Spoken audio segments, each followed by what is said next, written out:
Vážení priatelia, vítajte pri ďalšej časti vašeho obľúbeného kulinársko gastronomického i v poslednej dobe už aj výpravného programu Ako chutí Amerika alebo AHA. V dnešnom programe, ktorý bude o niečo špeciálnejší, si uvaríme tradičné, ono je to v podstate medzinárodné, ale v Amerike veľmi často jedené jedlo chili dogy.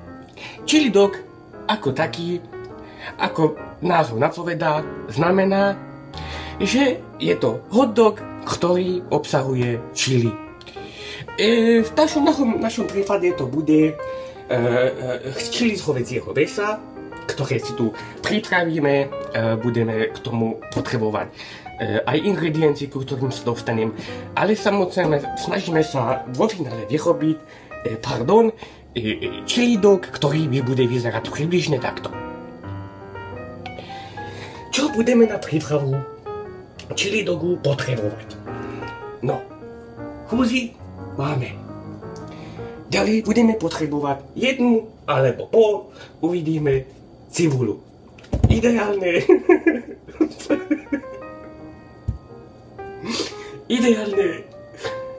veľkú. Uvidíme, koľko sa nám bude páčiť, toľko tam dáme. Recept presne v pomere nepoznáme.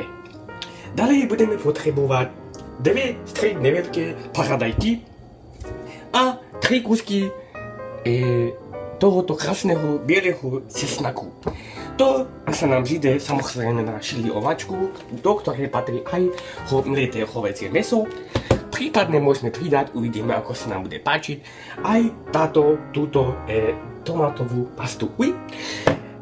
Takže, ďalej na prípravu potrebujeme hovädzie párky, ideálne viac ako jeden, keď sme hladní, a hotdogové pečivo.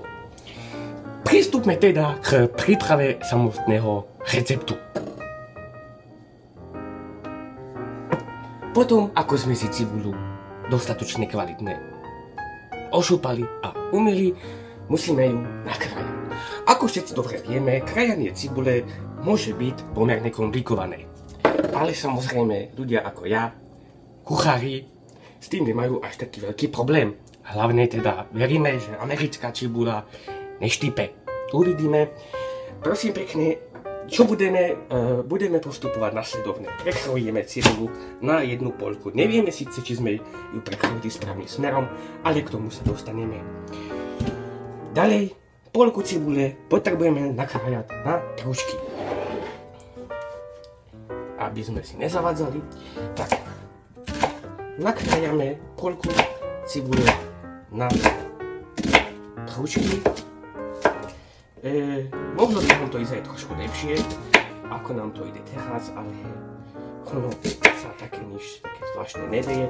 Ako vidíte, pristupuje k tomu profesionálne. Dokonca by som povedal, že ľudia sa mnou chodia a hovoria: prosím ťa, masterchef, prosím ťa, nauč ma krajať cibulu. A ja im na to poviem: no, monami, to nie. To ťa naučiť nemôžem. To sa musíš naučiť sám. Ja to totiž neviem. Ďalej si takto cibulu otočíme 90 stupňov, pane Bože. A krájame ďalej cibulu na malé kúsky. A snažíme sa nepochytať sa, a aby tie kúsky boli približne najrovnakejšej veľkosti.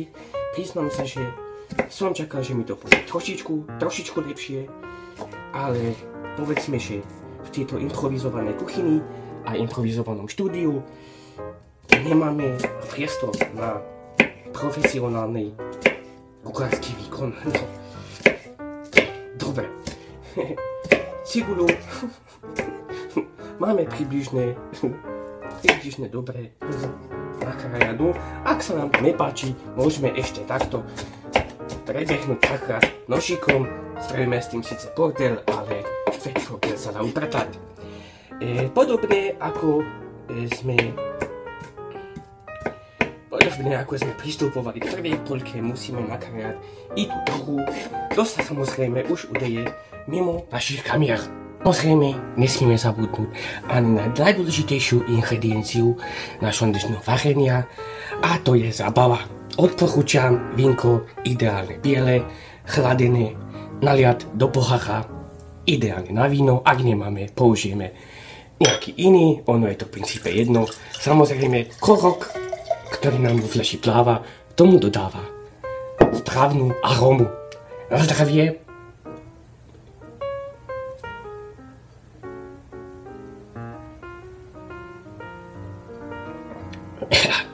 Dobre.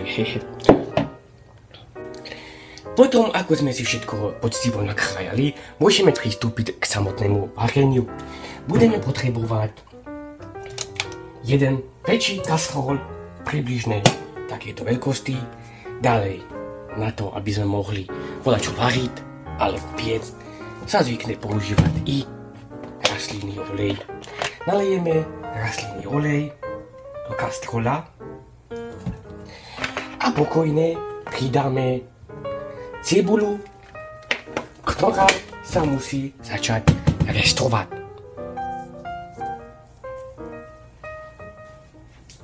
Cibulu sme si samozrejme nakrájali, môžeme ju pridať do hrnca v takom množstve, v akom sa nám žiada. V akom množstve sa nám žiada, to nevieme, záleží na tom, kto má akorát cibulu.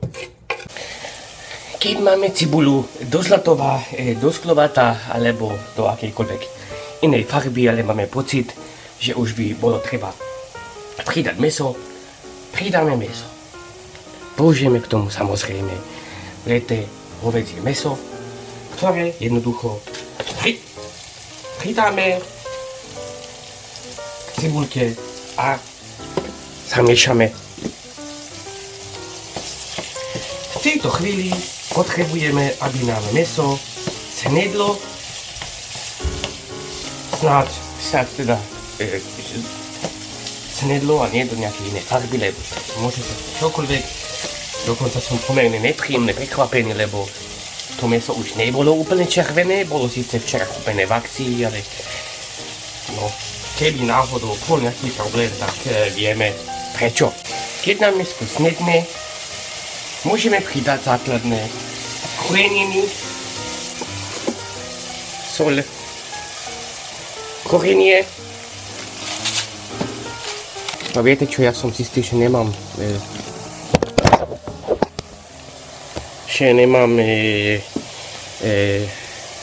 čili korenie, to som veľmi sklamaný.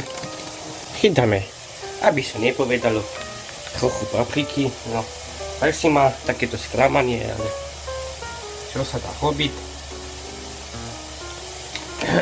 Aj taký je život v Amerike, nie vždy má človek všetko v kuchyni, čo potrebuje.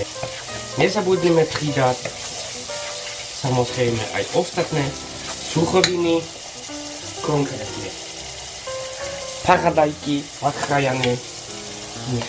Keď sme si kúpili aj paprikovú pastu, ktorá obsahuje cesnak, pridáme aj paprikovú pastu, aby sa nepovedalo, že sme ju kupovali zbytočne.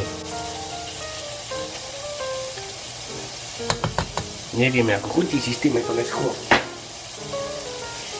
Tak, všetko poctivo zamiešame.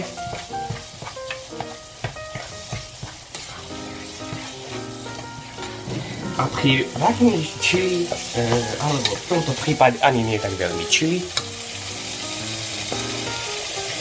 je dôležité, aby sa nám mäsová smes varila čo najdlhšie. Pretože, ako sa hovorí, čím dlhšie sa čili varí, tým lepšie čili je. Zatiaľ však našu smes, ktorá momentálne nevyzerá nejako vábne, môžeme pokračovať teda po varení. Momentálne sme na tom v takomto štádiu. Takže stačí zohnať pokličku správnej veľkosti a variť. Vážení priatelia, treba povedať, že som pomerne príjemne prekvapený výsledkom našej dnešnej spoločnej práce. Takto vyzerá náš chili dog. Do budúcna všetkým odporúčam použiť do omáčky aj nejakú formu chili, aspoň mleté, pretože musím sa priznať, že teda neštípe to ani trochu, možno trošku by to predsa len štípať malo. Ja si v tejto chvíli, ešte raz vám to ukážem, prajem dobrú chuť a asi si budem musieť odlepiť fusy.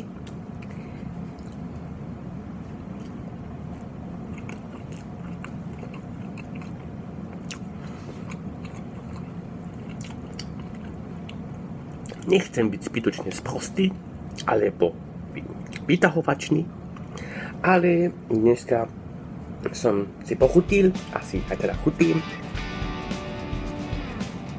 rozhodne najviac zo všetkých našich spoločných stretnutí. Ja vám dneska ďakujem za pozornosť.